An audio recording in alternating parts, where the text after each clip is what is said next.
Ngày hôm ấy em buông tay anh vì lý do gì? Người hãy nói đi, đừng bắt anh phải nghĩ gì. Để rồi từng đêm bao thức mê tràn ướt đôi khóe đi, cũng chỉ bởi vì em ra đi chẳng lời biệt. Rồi những ngày qua anh phải sống trong nỗi cô đơn, phố đông tim lạnh lòng say mình anh yêu anh.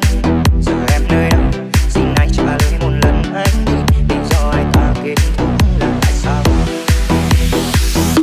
Lùng tìm những ký ức anh thấy lòng mình nghẹn ngào, mà tim nhói đau như đang ngần ngàn vết dao. Vì em ra đi chẳng một câu chào, bỏ rơi anh cùng kỷ niệm hôm nào. Hoàng hôn đẹp nhất nhưng sao hôm nay lại buồn, để giờ anh quá yêu em nhưng người lại buông. Nước mắt anh tuôn theo màn đêm buông xuống, kết thúc là điều anh chẳng hề muốn.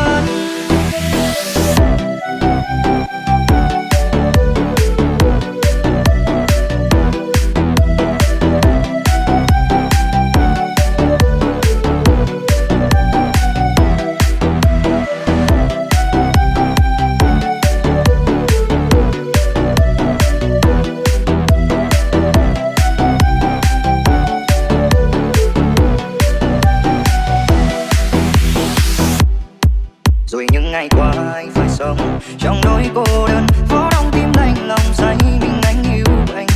Giờ em nơi đâu, xin anh trả lời một lần anh đi, lý do ai ta kết thúc là tại sao? Vì những ký ức anh thấy lòng mình nghẹn ngào, mà tim nhói đau như đang ngần ngàn vết dao. Vì em ra đi chẳng một câu chào, bỏ rơi anh cùng kỷ niệm hôm nào. Hoàng hôn đẹp nhất nhưng sao hôm nay lại buồn, để giờ anh quá yêu em nhưng người lại buông. Nước mắt anh tuôn theo màn đêm buông xuống, kết thúc là điều anh chẳng hề muốn.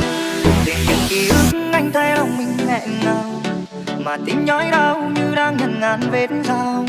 Vì em ra đi chẳng một câu chào, bao giờ anh cùng kỷ niệm hôm nào. Hoàng hôn đẹp nhất nhưng sao hôm nay lại buồn,